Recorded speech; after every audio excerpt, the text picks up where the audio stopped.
नमस्ते भारत में आपका स्वागत है। देखिए, लगातार कोरोना से हम आपको सावधान कर रहे हैं और सिर्फ भारत में ही नहीं, दुनिया भर में कोरोना का आतंक फैला हुआ है।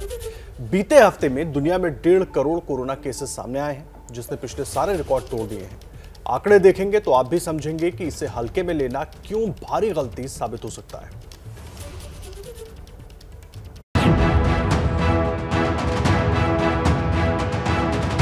टूट गए पिछले सारे रिकॉर्ड, बढ़ता जा रहा है कोरोना का ग्राफ, दुनिया पर छाया ओमिक्रॉन का साया। दुनिया भर में ओमिक्रॉन केस तूफान की रफ्तार से बढ़ रहे हैं। अब तो खुद विश्व स्वास्थ्य संगठन यानी WHO इस रफ्तार से भयभीत है।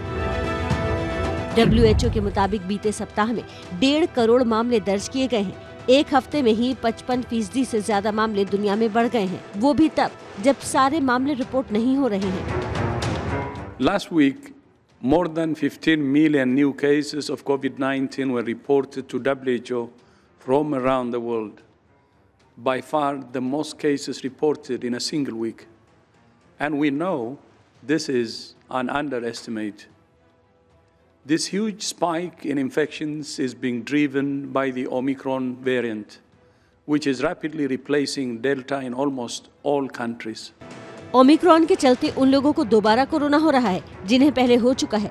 टीका लिए हुए लोगों को भी कोरोना के वेरिएंट ओमिक्रॉन का संक्रमण हो रहा है। केस कैसे तूफानी गति से बढ़ रहे हैं, ये आंकड़े देखिए। 1 दिसंबर 2021 6,78,000 केस, 1 जनवरी 2022 17,72,000 केस, 12 जनवरी 2022 28,46,000 केस। यानी सिर्फ 12 दिन में रोजाना आने वाले केसों की संख्या में 9 लाख का इजाफा हो गया है। इतना ही नहीं, पिछली लहरों में सबसे ज्यादा केस करीब 9 लाख केस 22 अप्रैल 2021 को दर्ज किए गए थे, जबकि 12 जनवरी 2022 को कोरोना केसों की संख्या 28 लाख से ज्यादा है। यानी पिछली लहर के मुकाबले 3 गुना ज्यादा केस हो चुके हैं। खतरा सिर्फ इतना ही नहीं है, खतरा है कि बड़ी आबादी को अभी कोरोना वैक्सीन की सिंगल डोज तक नहीं लगी है। ऐसे में कोरोना का वेरिएंट फिर कोई और रूप लेकर सामने आ सकता है। We must not allow this virus a free ride or wave the white flag, especially when so many people around the world remain unvaccinated. In Africa, more than 85% of people are yet to receive a single dose of vaccine. We cannot end the acute phase of the pandemic unless we close this gap. वहीं pan American health organisation ने भी Omicron को हल्का न मानने की चेतावनी जारी की है। Es importante tener en cuenta que aún tenemos muchas personas que no han recibido la vacunación completa y principalmente en aquellos con alguna comorbilidad. Una infección con Omicron puede llegar a ser grave o muy grave. अभी corona case बढ़ रहे हैं, इसमें अधिकांश Omicron के case ही हैं। दुनिया में रोजाना 28 लाख केस सामने आने लगे हैं, लेकिन आशंका ये है कि इससे बुरी हालत अभी आनी बाकी है। देखिए, कोरोना काल में भीड़ लगेगी तो महामारी फैलेगी ही। कोरोना मौका नहीं देखता, धर्म नहीं देखता। यही वजह है कि कोरोना काल में आस्था के मेलों में भीड़ पर सवाल उठ रहे हैं। इस वक्त देश में 2 बड़े मेले लगे हैं। सवाल है कि मेलों में भीड़ पर रोक क्यों नहीं लगाई जा रही है। ये 2 तस्वीरें दिखा रही हैं कि कैसे कहीं आस्था के नाम पर तो कहीं राजनीति के खेल में जनता की जान जोखिम में डाली जा रही है।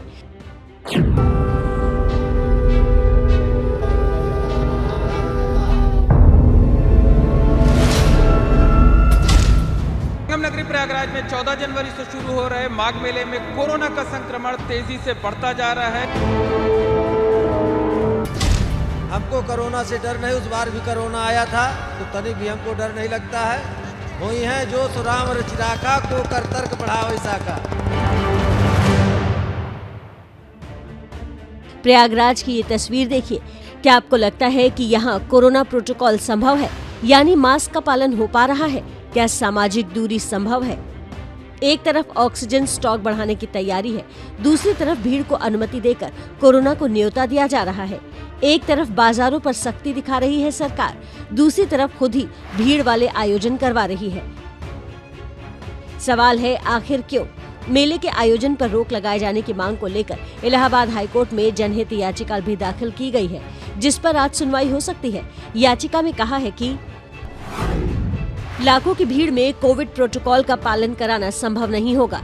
मेले में संतों को छोड़कर आम श्रद्धालुओं के प्रवेश पर पाबंदी लगाई जाए। लोगों की जिंदगी खतरे में डालने से पहले मेले पर रोक लगनी चाहिए। सवाल इसलिए भी उठ रहे हैं क्योंकि मेला शुरू होने से पहले ही यहाँ कोरोना के संक्रमण की शुरुआत हो चुकी है। सिर्फ 2 दिनों में यहाँ कुल 11 लोग पॉजिटिव पाए जा चुके हैं। इनमें से 7 मेला क्षेत्र में तैनात पुलिसकर्मी हैं। ये हाल तब है जब मंगलवार को हुई करीब 1300 जांच में अब तक सिर्फ आधी रिपोर्ट ही आई है, यानी संक्रमितों की संख्या और बढ़ सकती है। ऐसे में जब 14 जनवरी से यहाँ लाखों श्रद्धालुओं की भीड़ जुटना शुरू होगी तो कोरोना किस रफ्तार से फैलेगा, इसका अंदाजा लगाना मुश्किल नहीं है। जो कोविड प्रोटोकॉल्स हैं उस पर विशेष ध्यान दिया जा रहा है और साथ ही साथ कोई भी बिना RT-PCR के जो 48 घंटे पहले RT-PCR की रिपोर्ट है उसके बिना नहीं आ सकता। उसके अंदर एक हम लोगों ने स्वास्थ्य जो एक हेल्थ सेंटर्स बनाए हैं, अन्य जगह बनाए हैं, वहाँ पे किसी को भी जुकाम या कुछ हो तो तुरंत उनको एडमिट किया जाएगा, उनको चेक किया जाएगा, उनको आइसोलेट किया जाएगा। ये सुरक्षित मान होगा, ये स्वच्छ माघ मेला होएगा और स्वास्थ्य और कोविड की दृष्टि से नंबर 1 माघ मेला होगा। लेकिन मंत्री जी अपने दावों का सच भी देख लीजिए। मेरी जिम्मेदारी है, मैं जो है डिस्टेंसिंग बना के चलता हूँ, अपनी गाड़ी से चलता हूँ, बस से नहीं चलता, न ट्रेन से चलता। नहीं, डर नहीं लगता, नहीं तनिक भी कोरोना से डर नहीं, न मृत्यु से डर है। मंत्री जी को लोगों की कोरोना प्रोटोकॉल पर ये राय भी सुननी चाहिए। हमारे भगवान पे आस्था है हमारी। किसान के बच्चे खेत में नहीं डरते तो हम चलने में भी नहीं डरते। दावा है कि बिना चेकिंग के कोई अंदर नहीं जा पाएगा। इस दावे का सच भी देख लीजिए। मेले में हो रही इस लापरवाही का नतीजा है कि अब प्रयागराज के कई साधु संत भी माघ मेले पर रोक लगाने की मांग कर रहे हैं।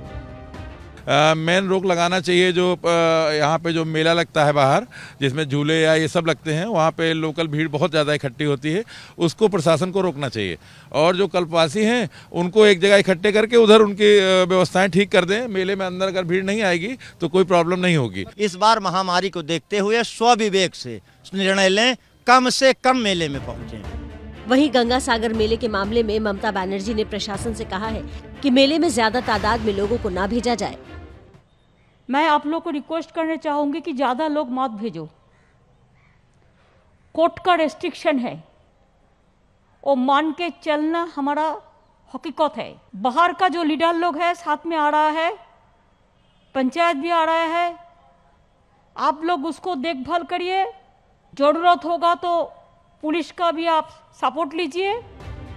ममता ने लोगों से कोरोना नियमों का पालन करने की अपील की है, लेकिन सवाल यह है कि जब सरकार को एक्शन लेना चाहिए, वहां वो सिर्फ अपील से काम क्यों चला रही है। आशंका है कि कहीं हरिद्वार कुंभ की तरह प्रशासन तब न जागे जब मामला हाथ से निकल जाए। चुनावी काउंटडाउन शुरू हो चुका है। कोरोना के बीच ही चुनाव प्रचार जारी है। चुनावी रैलियां, रोड शो बेशक बंद हो, लेकिन नेताजी घर घर पहुंचकर प्रचार कर रहे हैं। लेकिन इसमें कोरोना नियमों की धज्जियां भी उड़ रही हैं। अभी हम आपको दिखा रहे हैं दिल्ली के मुख्यमंत्री अरविंद केजरीवाल की वो तस्वीर जो पंजाब से आई है। पंजाब के खरड़ में घर घर प्रचार में जुटे हैं केजरीवाल। हाल ही में कोरोना संक्रमित हुए थे, इसलिए मास्क चेहरे पर नजर जरूर आ रहा है, पर आसपास मास्क नजर नहीं आ रहा। जब एक सूबे के सीएम, एक पार्टी के अध्यक्ष ऐसा करेंगे तो भला उनके कार्यकर्ता क्यों नहीं करेंगे।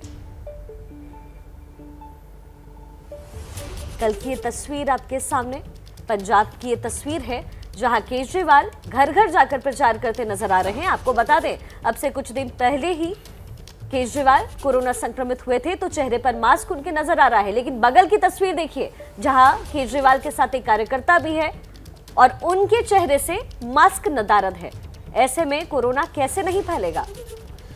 तस्वीरें आप देख रहे हैं भगवंत मान को। पंजाब में आम आदमी पार्टी के प्रमुख नेता है अरविंद केजरीवाल के साथ खरड़ में तमाम जगहों पर घर घर जाकर डोर टू डोर चुनाव प्रचार कर रहे हैं और मास्क उन्होंने नहीं लगाया हुआ है। मास्क केवल नाम के लिए उनके चेहरे पर दिखाई जरूर दे रहा है, लेकिन मास्क लगा नहीं है।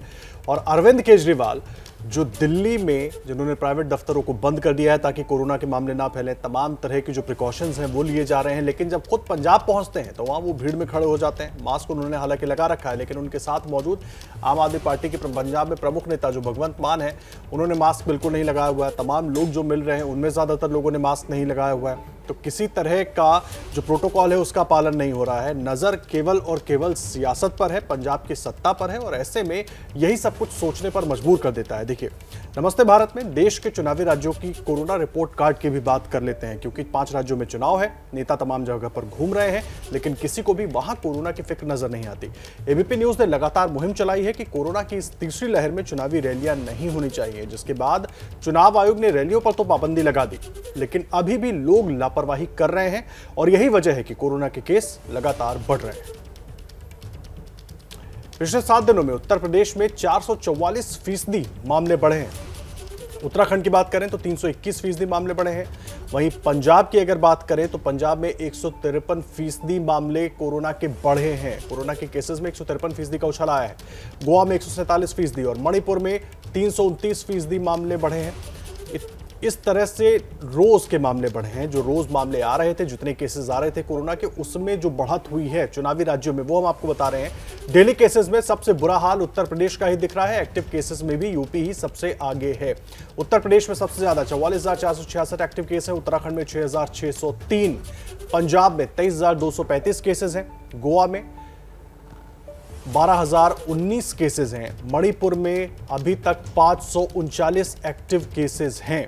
लेकिन जिस तरह से लापरवाही हो रही है, ये मामले और ज्यादा बढ़ सकते हैं। देखिए, गोवा में सबसे ज्यादा 30.37% संक्रमण दर है, यानी हर 100 टेस्ट में 30 व्यक्ति पॉजिटिव पाए जा रहे हैं। पंजाब की बात करें 18.64% है, यूपी में 5.40% है, उत्तराखंड की एक बात कर लें वहां पर 8.38% है, मणिपुर में 5.08% है संक्रमण दर। और संक्रमण दर लगातार बढ़ रही है। नेता घूम रहे हैं, उनके साथ साथ लोग घूम रहे हैं, सोशल डिस्टेंसिंग का पालन नहीं हो रहा है, मास्क नहीं लगा रहे हैं, लेकिन उसके बावजूद खतरा लगातार बढ़ रहा है। लेकिन नेताओं को केवल सियासत सूझ रही है, इसलिए लापरवाही से आपको भी सावधान रहना है। भारत चीन के बीच 14वें दौर की सैन्य वार्ता। सूत्रों के मुताबिक हॉट स्प्रिंग से सैनिकों को पीछे हटाने पर इस बातचीत में जोर दिया गया है। भारतीय पक्ष ने डेप्सांग बल्स और डेमचोक का मुद्दा उठाया है। 14वें दौर की सैन्य वार्ता हुई है भारत और चीन के बीच, जिसमें भारत की तरफ से हॉट स्प्रिंग से सैनिकों को पीछे हटाने पर पूरा जोर दिया गया है। भारतीय पक्ष ने डेप्सांग बल्स और डेमचोक का मुद्दा पुरजोर तरीके से उठाया है ताकि चीनी सैनिक वहां से पीछे जाएं। ये बड़ी जानकारी इस वक्त हम आपको दे रहे हैं। 14वें दौर की बातचीत हुई है। कल लद्दाख के चुशुल मोल्डो में ये बातचीत हुई है और उस बातचीत में भारत की तरफ से हॉट स्प्रिंग से सैनिकों को पीछे हटाने पर पूरा जोर दिया गया है। और अब बात कर लेते हैं उत्तर प्रदेश की सियासत की। बीते 2 दिनों में यूपी की योगी सरकार और बीजेपी में जिस तरह से इस्तीफों की झड़ी लगी है, उसे देखते हुए अटकलें लग रही हैं कि अभी और इस्तीफे भी हो सकते हैं। सूत्रों से ऐसे पता चला है कि ऐसे कुल 13 विधायकों की लिस्ट है जो बीजेपी छोड़ सकते हैं। स्वामी प्रसाद मौर्य तो 14 तारीख को धमाका करने की बात कह ही चुके हैं। 11 जनवरी 2022 कैबिनेट मंत्री स्वामी प्रसाद मौर्य समेत 4 विधायकों का इस्तीफा। 12 जनवरी 2022 कैबिनेट मंत्री दारा सिंह चौहान समेत 3 विधायकों का इस्तीफा। क्या यूपी में बीजेपी के कुनबे से इस्तीफे की एक और बड़ी खेप आने वाली है? बीजेपी में ऐसी भगदड़ की अटकलें इसलिए लगाई जा रही हैं क्योंकि यूपी में चुनावी मौसम में योगी सरकार और बीजेपी को 2 दिन में 2 बड़े झटके लग चुके हैं। मंगलवार 11 जनवरी को कैबिनेट मंत्री स्वामी प्रसाद मौर्य ने इस्तीफे का ऐलान करके धमाका कर दिया। उनके साथ 3 अन्य विधायकों ने भी बीजेपी छोड़ दी। इसके अगले ही दिन यानी 12 जनवरी को वन और पर्यावरण मंत्री दारा सिंह चौहान का भी इस्तीफा हो गया। इस तरह यूपी में बीजेपी 2 दिन में कुल 7 विधायकों से हाथ धो बैठी है। अब सबसे बड़ा सवाल ये है कि इस्तीफे की कतार में और कौन कौन है। इस सिलसिले में एबीपी न्यूज ने स्वामी प्रसाद मौर्य को कुरेदने की कोशिश की तो उन्होंने जो संकेत दिए वो बीजेपी की चिंता बढ़ाने वाले हैं। अभी कितने लोग का इस्तीफा होगा? देखिए, ये दौर तब तक चलता रहेगा जब तक उत्तर प्रदेश से भारतीय जनता पार्टी का सूपड़ा साफ नहीं होगा। नाम किसी का नहीं पूछूंगा, कितने मंत्री और कितने विधायक हैं जो आपके साथ जाएंगे? 14 जनवरी को सब स्पष्ट हो जाएगा। नंबर्स नहीं बताएंगे आप? यह सिलसिला आगे चलता रहेगा। सूत्रों से पता चला है कि यूपी बीजेपी में कुल 13 विधायक पार्टी छोड़ सकते हैं। सूत्रों के मुताबिक इसकी लिस्ट स्वामी प्रसाद मौर्य ने अखिलेश यादव को सौंपी है। दिलचस्प बात यह है कि मुंबई में बैठे एनसीपी के मुखिया शरद पवार तक को ये खबर है कि यूपी में बीजेपी के 13 विधायक पार्टी छोड़ने वाले हैं। उन्होंने 12 तारीख को ही प्रेस कॉन्फ्रेंस में ये बात सार्वजनिक कर दी थी। उत्तर प्रदेश में परिवर्तन आने वाला है। आज मौर्य जी ने जो इस्तीफा दिया मिनिस्ट्री से और पार्टी से, और इस्तीफा देकर समाजवादी पार्टी को सहयोग देने की बात उन्होंने कही, और साथ साथ इनके साथ भी 13 एमएलए और कुछ साथी वो इस पर ज्वाइन होने वाले हैं। और आज मौर्य से शुरुआत है, आप देखेंगे अगले कुछ दिनों में हर दिन कोई न कोई नया चेहरा वहाँ से छोड़कर यहाँ आएगा। जब मुंबई से शरद पवार ने ये भविष्यवाणी की, उसके अगले ही दिन योगी सरकार के वन और पर्यावरण मंत्री दारा सिंह चौहान ने इस्तीफा दे दिया। उनके अलावा भदोही से बीजेपी विधायक रविंद्र नाथ त्रिपाठी ने अपने इस्तीफे का ऐलान किया। पश्चिमी यूपी के कद्दावर नेता अवतार सिंह भड़ाना ने भी बीजेपी छोड़कर आरएलडी का दामन थाम लिया। भारतीय जनता पार्टी को सरकार को बनाने में आप सभी लोग जानते हैं, इस प्रदेश के सारे पिछड़े समाज के लोगों ने, दलित समाज के लोगों ने, वंचित समाज के लोग, किसान और नौजवानों ने, छोटे बड़े व्यापारियों ने, सारे लोगों के आशीर्वाद और सहयोग से भारतीय जनता पार्टी को, सरकार को इतना बड़ा मैंडेट मिला। पूर्ण बहुमत की सरकार बनने के बाद 5 साल तक अपने हकूक़ के लिए, अपने लिए न्याय के लिए गुहार करते रहे, लेकिन उनकी सुनी नहीं गई। तो 2 दिन में 2 कैबिनेट मंत्रियों समेत 7 विधायकों ने तो बीजेपी से इस्तीफा देकर खलबली मचा दी। अगर 13 विधायकों वाला आंकड़ा सही है तो इसका मतलब ये हुआ कि यूपी बीजेपी में अभी इस्तीफे की एक बड़ी खेप और आने वाली है। कौन आएगा कौन नहीं आएगा 14 जनवरी को स्पष्ट हो जाएगा। खिचड़ी भोज होगा उस दिन सारे नेताओं का। स्वाभाविक रूप से वो इत्तेफाक से खिचड़ी की तारीख भी है, और ऐसा संजोग बना है कि 14 जनवरी को भी मेरा भी फैसला आने जा रहा है। सबसे दिलचस्प बात यह है कि 2 दिन में योगी सरकार के जिन 2 कैबिनेट मंत्रियों ने इस्तीफे दिए, दोनों ने उनके बाद समाजवादी पार्टी के अध्यक्ष अखिलेश यादव से मुलाकात की। अखिलेश बोले, हमारी लड़ाई आसान हो गई है। वो एक ज़माने में नेताजी के साथ काम किए, मायावती जी के साथ काम किए, इस सरकार में वो पर्यावरण मंत्री भी थे, उनके हाथ बांधे हुए थे, वो अपने समाज की मदद नहीं कर सकते। बहुत जल्दी देखेंगे कैबिनेट मंत्री जो रहे दारा सिंह चौहान जी भी समाजवादी पार्टी के साथ आएंगे। जो पार्टी में शामिल हो रहे हैं, मैं इनको साथ ला रहा हूँ, और तब तक हो सकता है क्योंकि चुनाव की तारीखें आ गई हैं और लोग भी साथ आएंगे, तो जो समाजवादी पार्टी में साथ आते जाएंगे आप देखेंगे उनको हम शामिल करते हैं। असल में चुनावी जंग में परसेप्शन यानी धारणा बड़े काम आती है। यूपी बीजेपी में एक के बाद इस्तीफों से जो परसेप्शन बनता दिख रहा है, उसने निश्चित ही यूपी की चुनावी लड़ाई को बहुत दिलचस्प बना दिया है। तो 2 दिन में 7 विधायक गए, कुल 13 विधायकों के इस्तीफे की चर्चा फिलहाल चल रही है। ऐसे में सवाल है कि क्या बीजेपी का खेल बिगाड़ देंगे स्वामी प्रसाद मौर्य? इस पर एबीपी न्यूज सी वोटर ने सर्वे किया। आइए आपको दिखाते हैं क्या है इस मुद्दे पर जनता का मूड। सवाल जिसका आपको इंतजार है, और सवाल स्वामी प्रसाद मौर्य के इस्तीफे से जुड़ा हुआ है। स्वामी प्रसाद मौर्य के इस्तीफे से बीजेपी पर क्या असर पड़ेगा? चुनाव सिर पर, 10 फरवरी पहले चरण का मतदान, और ऐसे में स्वामी प्रसाद मौर्य के इस्तीफे से असर पड़ेगा बीजेपी पर। 40% लोग हाँ में जवाब दे रहे हैं। हाँ, असर पड़ेगा कहने वाले 40%, लेकिन नहीं कहने वाले ज्यादा हैं। 47% लोगों का मानना है स्वामी प्रसाद मौर्य के बीजेपी से इस्तीफा देने का बीजेपी पर कोई असर नहीं पड़ेगा। पता नहीं कहने वाले 13%। ये आंकड़ा बेहद दिलचस्प हो जाता है क्योंकि 47% बड़ी तादाद ऐसे लोगों की जो ये मान रहे हैं कि स्वामी प्रसाद मौर्य के बीजेपी से इस्तीफा देने का पार्टी पर कोई असर नहीं पड़ेगा। अब दूसरा बड़ा सवाल जो आपके सामने हम रखने जा रहे हैं, और ये सवाल भी स्वामी प्रसाद मौर्य से जुड़ा हुआ, लेकिन सवाल ये कि आखिरकार दो मौर्य हैं, स्वामी प्रसाद मौर्य और केशव प्रसाद मौर्य। एक केशव प्रसाद मौर्य जो उप मुख्यमंत्री हैं, बीजेपी के बड़े नेता हैं, और दूसरे स्वामी प्रसाद मौर्य जो कल तक तो मंत्री थे योगी सरकार में लेकिन अब इस्तीफा दे चुके हैं। तो ऐसे में बड़ा सवाल यह कि दोनों मौर्य में से बड़ा मौर्य नेता कौन, स्वामी प्रसाद मौर्य या केशव प्रसाद मौर्य? और ऐसे में जवाब देखिए आप, केशव प्रसाद मौर्य बड़े नेता हैं कहने वाले 51% लोग, और वहीं स्वामी प्रसाद मौर्य को बड़ा नेता बताने वाले 31% महज लोग हैं। मतलब दोनों के बीच का फासला आप देख लीजिए 20% के आसपास का है। 18% कह रहे हैं पता नहीं, लेकिन कुल मिलाकर यहां पर केशव प्रसाद मौर्य का कद सी वोटर के सर्वे के मुकाबले बहुत बड़ा नजर आ रहा है स्वामी प्रसाद मौर्य की तुलना में। उत्तर प्रदेश के मुख्यमंत्री योगी आदित्यनाथ अयोध्या से चुनाव लड़ सकते हैं। इस पर दिल्ली में आज बीजेपी चुनाव समिति की बैठक में मोहर भी लग सकती है। दिल्ली में बीजेपी चुनाव समिति की बैठक पीएम मोदी की मौजूदगी में होनी है। न गृहनगर गोरखपुर, न कृष्ण की नगरी मथुरा। यूपी के मुख्यमंत्री योगी आदित्यनाथ का अयोध्या से चुनाव लड़ना लगभग तय है। सूत्रों से पता चला है कि दिल्ली में चल रही बीजेपी चुनाव समिति की बैठक से इस पर कोई मोहर लगनी बाकी है। वैसे भी योगी का इन 5 साल में अयोध्या से बहुत वास्ता रहा है।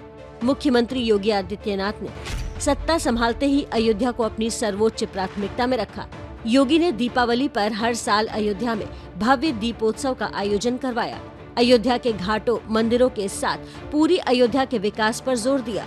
विपक्ष को भी अब अयोध्या में जय श्री राम कह दिया है। अब तो विपक्षी नेता भी इस बारे में कह रहे हैं कि हम भी अयोध्या दर्शन करेंगे।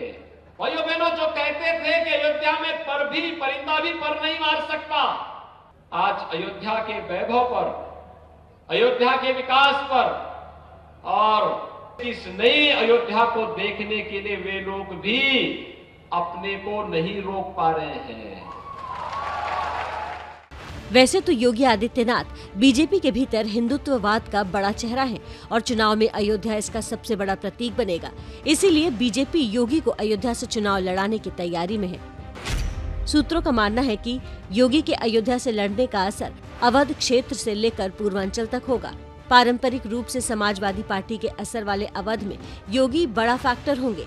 योगी के अयोध्या से चुनाव लड़ने से बीजेपी अपने बहुसंख्यक वोट बैंक को भी साधना चाहती है। अभी अयोध्या सीट से बीजेपी के ही वेद प्रकाश गुप्ता विधायक है। बताया जा रहा है कि बीजेपी के साथ मुख्यमंत्री के करीबी लोगों ने अयोध्या में योगी की चुनावी जमीन तैयार करना शुरू कर दिया है। चुनाव की घोषणा पत्र से एक दिन पहले ही योगी अयोध्या में छात्रों को टैबलेट और स्मार्टफोन बांट रहे थे। योगी अभी यूपी विधान परिषद के सदस्य हैं और उन्होंने हाल ही में खुद ही चुनाव लड़ने की इच्छा जताई थी। पहले सीएम योगी के मथुरा से चुनाव लड़ने की बड़ी चर्चाएं थी। बीजेपी के भीतर ऐसा माहौल भी बनाया जा रहा था।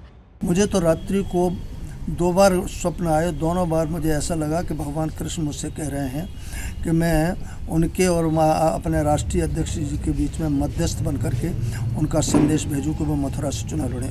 इसी को देखते हुए एबीपी न्यूज के लिए सी वोटर ने 4 जनवरी को जो सर्वे किया था उसमें लोगों से पूछा था कि सीएम योगी आदित्यनाथ को कहां से चुनाव लड़ना चाहिए, तो सबसे ज्यादा 37% लोगों की राय थी कि अयोध्या से, जबकि 22% लोग योगी को मथुरा से चुनाव लड़ता देखना चाहते हैं, जबकि 21% लोगों की राय थी कि योगी को इन दोनों ही सीटों से नहीं लड़ना चाहिए। तो सर्वे में ज्यादातर लोगों की राय भी अयोध्या के साथ थी। अब तो बीजेपी भी योगी आदित्यनाथ के लिए अयोध्या को ज्यादा मुफीद सीट मान रही है।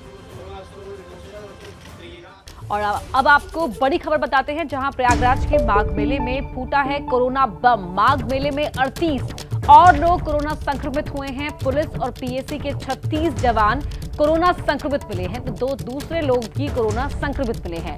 माघ मेले में अब तक जो कोरोना संक्रमितों की संख्या है वो बढ़कर 51 हो चुकी है।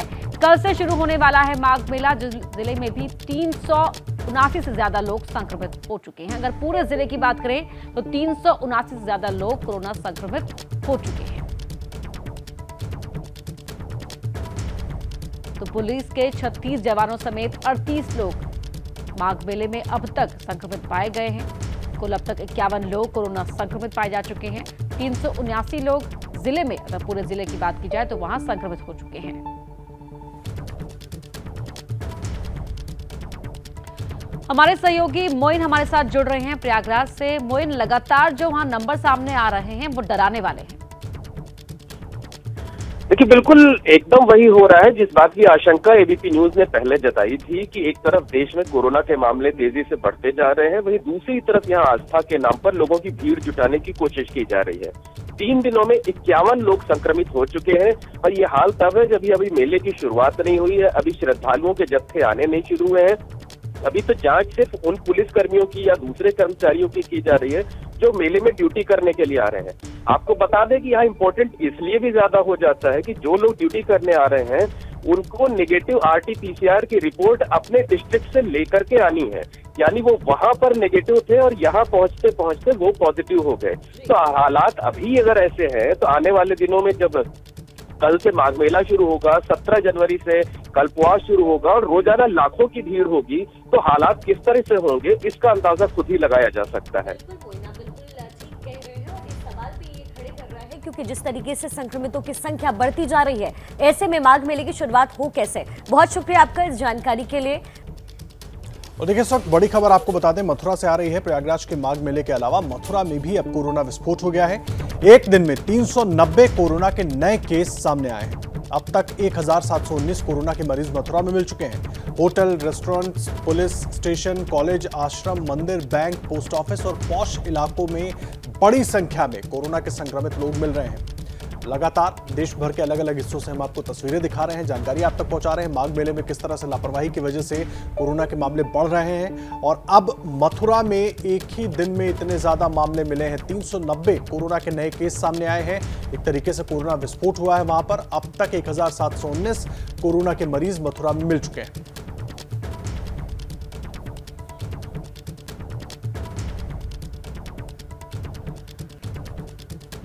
देखिए, सिर्फ भारत में ही नहीं दुनिया भर में कोरोना का आतंक है। बीते हफ्ते में दुनिया में 1.5 करोड़ कोरोना केस सामने आए हैं, जिसने पिछले सारे रिकॉर्ड तोड़ दिए हैं। WHO ने चेतावनी दी है कि कोरोना को हल्के में लेने की गलती ना करें।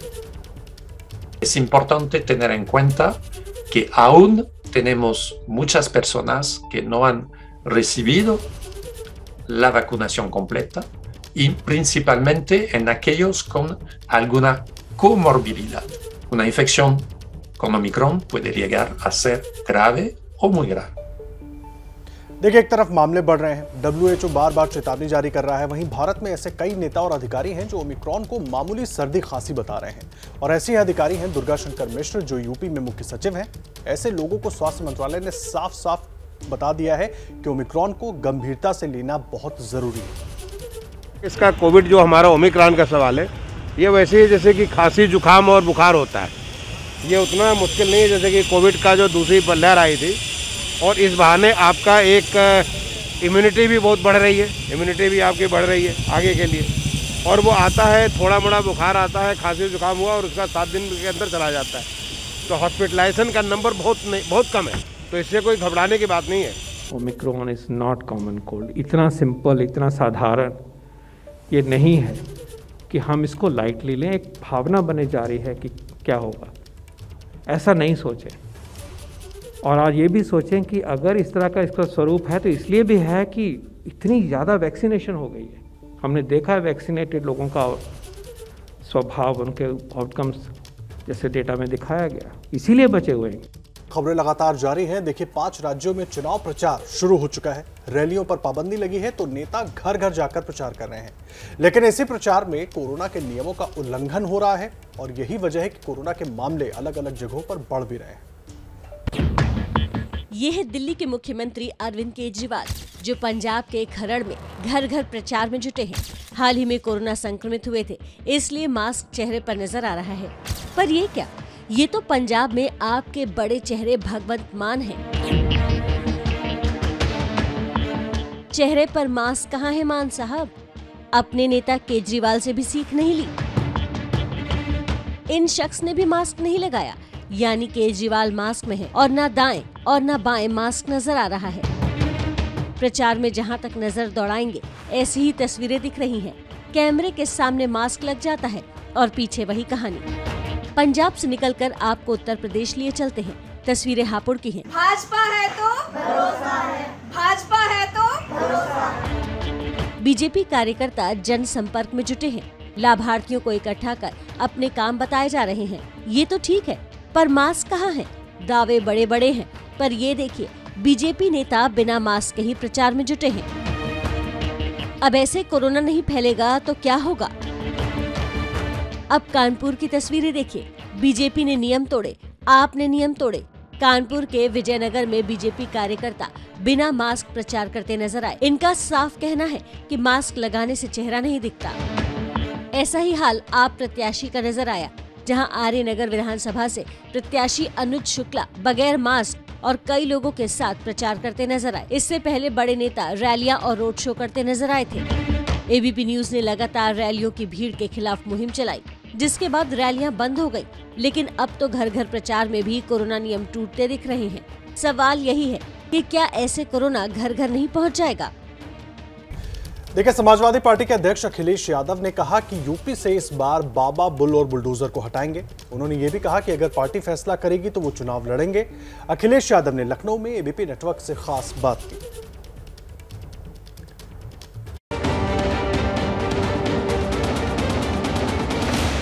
देखिए, उत्तर प्रदेश की जनता ने मन बनाया है कि उत्तर प्रदेश से बाबा, बुल और बुलडोजर हटाएंगे, क्योंकि जिस तरीके से मुख्यमंत्री भारतीय जनता पार्टी की ने बर्बाद किया है उत्तर प्रदेश को, वो जनता ने देखा है। डीएम विकेट कीपर बन जाते अगर उन्हें मौका मिलता। एक जिले के एसएसपी वहाँ पर पिच बनवा के बैठे हुए थे और माफिया उसमें क्रिकेट खेल रहे थे। जो 25,000 का इनामी है कोई, वो बताइए खुलेआम क्रिकेट खेल रहा हो, पुलिस कप्तान उसके लिए पिच बना रहा हो, ये माफिया नहीं है तो कौन है लोग? पार्टी तय करेगी मैं चुनाव लड़ूंगा, और पार्टी अगर तय करेगी कि मैं प्रचार करूं, लोगों को लड़ाऊं, तो वो पार्टी का फैसला मानूंगा। नहीं, अभी इसलिए नहीं कह सकता क्योंकि अभी हम लोग उस स्टेज में जहां पर सीटें तय कर रहे हैं, और अगर पार्टी का फैसला रहेगा चुनाव लड़ाने के लिए तो वो मानूंगा, और अगर लड़ने के लिए पार्टी का फैसला होगा तो मैं चुनाव लड़ूंगा।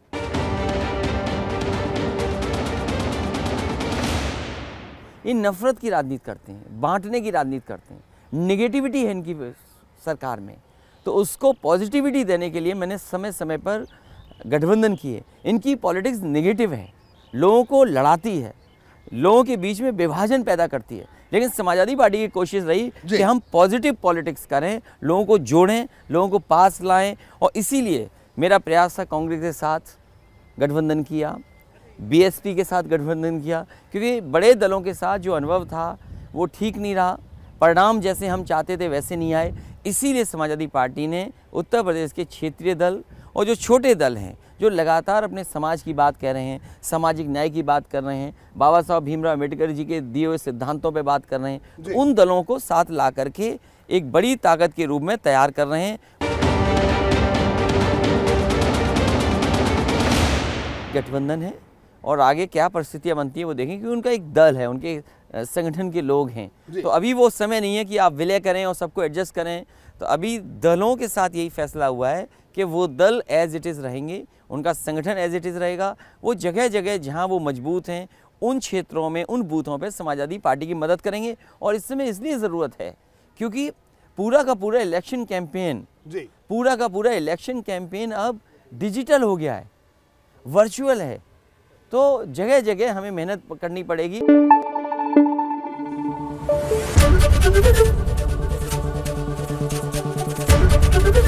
एबीपी न्यूज़ आपको रखे आगे।